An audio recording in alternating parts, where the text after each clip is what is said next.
Kenapa gue bilang ini adalah Android terworth it saat ini menurut gue? Dan ini adalah Infinix Note 40 yang gue pakai sehari-hari. Mari kita bahas. Ini adalah Infinix Note 40 yang sudah gue pakai sekitar 4 bulan. 4 bulan atau 3 bulan gue lupa deh. Pokoknya segituan lah, 3 jalan 4 bulan. Jadi ini gue beli dengan alasan yang paling pertama adalah harganya murah. Dulu gue beli 2,2 atau 2,3, hampir 2,3. Dan gue beli HP ini juga setelah melihat review-review dari YouTube ya. Gue penasaran juga. Sebelumnya gue itu pakai Android terakhir itu tahun 2020, yaitu Redmi Note 8 kalau nggak salah. Iya, Redmi Note 8 terakhir gue pakai Android. Gue tertarik pakai Android tahun 2024 ini karena gue ngelihat spek sama harganya yang sangat worth it sekali ya. Dengan harga 2 juta kecil itu gue lihat speknya lumayan bagus, speknya gokil. Itu termasuk apa ya, kayak spek HP 5 jutaan kayaknya ya menurut gue. Dia udah layarnya AMOLED besar 6,7, terus ada stereo speaker juga, ada NFC, ada wireless charging, dan juga ada fingerprint in display. Nah, ya kurang lebih jalan 4 bulan. Waktu itu awal-awal gue belum pakai casing, terus sempet jatuh. Jadi bisa dilihat nih ada sedikit apa ya, tuh ada sedikit goresan-goresan. Jadi waktu itu pertama-tama gue nggak mau pakai casing karena gue ngerasa bahannya tuh enak, agak kulit-kulit gini. Sebenarnya dia ada tiga jenis ya, 3 varian ya kalau nggak salah. Ada yang kayak kaca, terus ada yang warna hitam tuh, ada yang putih atau apa gitu, pokoknya kaca gitu. Tapi gue tertarik sama yang kayak karet, kayak kulit gitu ya, kulit buatan gitu nih. Gue seneng nih, makanya gue senengnya nggak pakai casing. Tapi semenjak sebulan gue pakai, dia pernah jatuh terus baretnya sih nggak parah banget ya. Ini nih baretnya cuma sedikit aja sih. Nah akhirnya gue pakein casing rubber gini, kayak gini, modelan gini nih. Dan yang buat ininya bisa buat nonton gitu loh. Nah, kenapa gue bilang ini Android terworth it buat gue saat ini? Pertama itu layarnya besar, layarnya 6,78, gede-gede banget lah ini. Buat nonton itu asik banget, buat main game itu asik banget. Gue kan bisa dilihat, gue ada suka main Call of Duty, gue suka nonton Netflix, itu enak banget. Udah gitu stereo speaker, bisa dilihat bezelnya juga tipis. Ya walaupun kadang-kadang kalau kita main game sering kena sih, tapi enak aja lah layar tipis itu. Kelihatan nggak ada sia-sianya gitu loh. Walaupun kalau udah pakai casing gini ya tebal-tebal lagi ya, tapi it's okay, nggak masalah. Terus poin selanjutnya itu fingerprintnya in display. Biasanya kan fingerprint ada di sini nih. Kalau HP 1 jutaan ke atas atau 2 jutaan kecil itu rata-rata di sini. Nah ini bayangin ada di dalam layar. Kayak HP Samsung flagship cuy. Bahkan HP Samsung yang 2 jutaan aja walaupun layarnya AMOLED itu nggak di dalam gitu. Dan ini menurut gua udah inovasi yang bagus ya dari Infinix. Terus layarnya juga udah support 1300 nits, jadi lumayan ya kalau buat outdoor. Jadi kalau misalkan gue lagi siang-siang keluar itu lumayan terang ini. Layar 1300 nits itu benar-benar poin buat gue.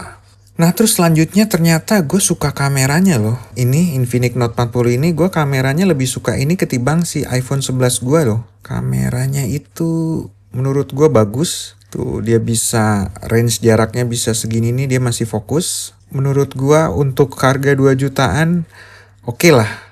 Walaupun secara karakter memang sebenarnya karakternya lebih gonjreng banget, warnanya kayak di boost gitu colornya. Saturasinya kayak di boost banget, kontrasnya juga kayak di boost gitu, jadi lebih tajam, lebih gonjreng warnanya. Ya gitu aja, nggak kayak iPhone itu natural banget, apa yang kita lihat sesuai dengan apa yang kita foto. Tapi kadang-kadang kan ada orang yang kalau udah foto juga tetap diedit, ditaikin lagi saturasinya, di adjust lagi. Nah ini tuh kayak nggak perlu gua adjust juga, oh udahlah, udah cukup gonjreng, gua post enak gitu. Jadi secara kamera jujur aja gue suka. Tapi kalau untuk video jujur nggak terlalu bagus ya, karena gue seringnya pakai iPhone. Jujur aja nggak terlalu bagus videonya. Tapi at least dia udah ada stabilizer, dia bisa stabil untuk resolusi Full HD 30 fps. Dan tapi dia juga bisa di 2K 30 fps. Tapi kalau 2K stabilisasinya itu nggak bekerja dengan baik, bukan nggak bekerja dengan baik, nggak bisa bekerja. Jadi kalau gua klik ini dia akan kembali lagi ke 1080. Terus kalau kamera depan ya lumayan. Ini gue sedang pakai iPhone 11, jadi konten gue ini di shootnya pakai iPhone 11 gua. Fitur-fiturnya oke lah, lumayan lah. Ada potret yang nggak pernah gue pakai karena kurang. Super Night lumayan juga, sering gue pakai. Terus sisanya dia masih ada Pro yang jujur sampai sekarang belum gue pakai juga, tapi gue tertarik nanti nyoba. Dokumen, panorama, slow motion, dan lain-lain. Jadi untuk foto-foto daily gue ngerasa cukup, tapi kalau untuk buat foto-foto konten gue tetap senang pakai iPhone, atau video konten pun gue tetap pakai iPhone. Tapi ya karena ini HP kedua gue, menurut gue ini worth it banget. Terus poin selanjutnya adalah double speaker, stereo speaker. Tapi memang speakernya ini nggak keras-keras amat ya. Biasanya gue ngakalin di balancing ya. Jadi speaker yang bawah ini tuh lebih keras daripada yang speaker atas. Dia tuh nggak terlalu kenceng. Ini lebih kenceng nih. Yang di bawah sini nih, ini lebih kenceng. Nah biasanya gue akalin di balancing. Kalau gue lagi main game atau nonton, itu gue pasti gue rubah-rubah dikit. Biar ininya gue kecilin jadi seimbang. Walaupun imbasnya itu adalah naikin volume itu nggak bisa keras-keras. Nah kalau di rumah itu gue kan kadang-kadang suka males pakai TWS dan segala macem. Gue balancing biasanya gitu aja. Terus ada wireless charging. Bayangin harga 2 juta ada wireless charging di sini. Jadi lu tinggal tempel, terus juga langsung ngecas. Habis itu lu bisa gunain wireless chargingnya juga buat ngecas HP lain. Gila sih itu, terbaik sih menurut gue. Nggak ada lawan. Dan ini juga bisa multitasking ya, jadi lu bisa gunain lebih dari satu aplikasi secara bersamaan, dan menurut gue itu udah keren banget. Kalau memang lu seorang orang heavy user gitu. Jadi ini kebuka, email kebuka, apa harus kebuka. Jadi lu bener-bener kerja menggunakan HP ini worth it banget sih menurut gue. Walaupun gue jarang gunain sebenarnya, tapi buat orang lain mungkin kepake kayak laptop gitu ya, bisa banyak gini multitaskingnya gini, ini udah oke banget. Poin yang selanjutnya itu adalah chipsetnya yang sudah Helio G99 Ultimate, yang mana kata orang-orang atau kata tech reviewer itu udah bosen kali ya semua chipset standar HP gaming itu pasti pakai MediaTek Helio G99. Tapi ya memang nggak bisa dipungkiri, gue main Call of Duty, gue main apa lagi ya,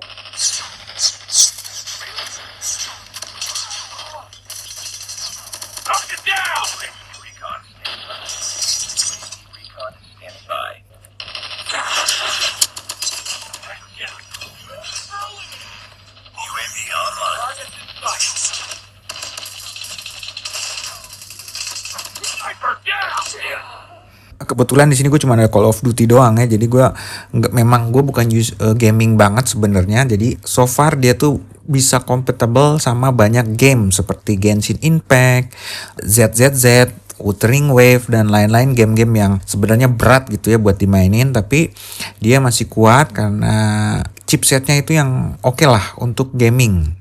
Apalagi Mobile Legend gitu ya, gue gak main Mobile Legend kebetulan, tapi pasti Mobile Legend ini dilibas habis kayaknya ini. Poin selanjutnya adalah baterai, karena gue user iPhone ya, udah 4 tahun gue gak pakai Android. Jadi kalau baterai ya udah gak usah diomongin lagi ya, semua Android memang awet. Rata-rata dia udah 5.000, 6.000 gitu ya. Kalau iPhone kan masih di bawah itu, jadi ini baterainya oke lah. Terus udah baterainya gede, ngecasnya cepet. Itu jadi poin yang menurut gue worth it juga.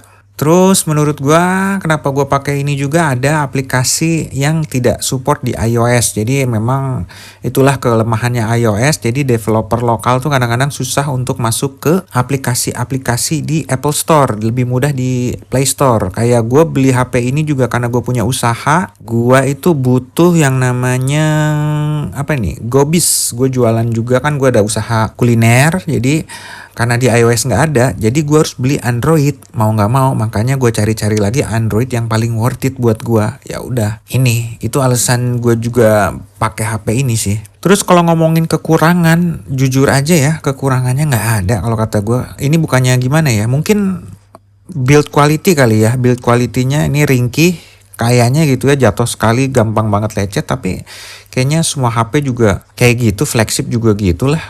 Maksudnya ringkih lah, kalau makanya dibutuhin sering orang pakai casing juga takut baret, takut apa. Di luar itu sih menurut gue ini nggak ada yang kurang loh kalau ngelihat harganya, yang gue cuma beli 2,3 atau 2,27 berapa gitu, gue lupa. Ini murah banget lah. Bahkan sekarang kalau lo lihat di e-commerce atau marketplace itu cuman 2,1, secondnya 1,7, lu dapat kayak gini sih gokil sih, murah banget, jujur aja murah banget. Cuman mungkin yang gua nggak tahu itu soal apa ya, update softwarenya. Katanya sih Infinix itu update softwarenya itu, yang gue dengar-dengar, gue baca-baca, gue lihat itu belum sebaik Samsung ataupun Oppo yang udah update softwarenya dapat 4 tahun, atau Apple kan bisa lebih dari 6 tahun kadang-kadang gitu ya, panjang gitu. Apalagi security patch juga penting, dapat berapa lama, berapa tahun gue nggak tahu. Mungkin itu kekurangannya kali ya dari Infinix ini, update softwarenya. Tapi kita coba aja nanti, gue pakai setahun ini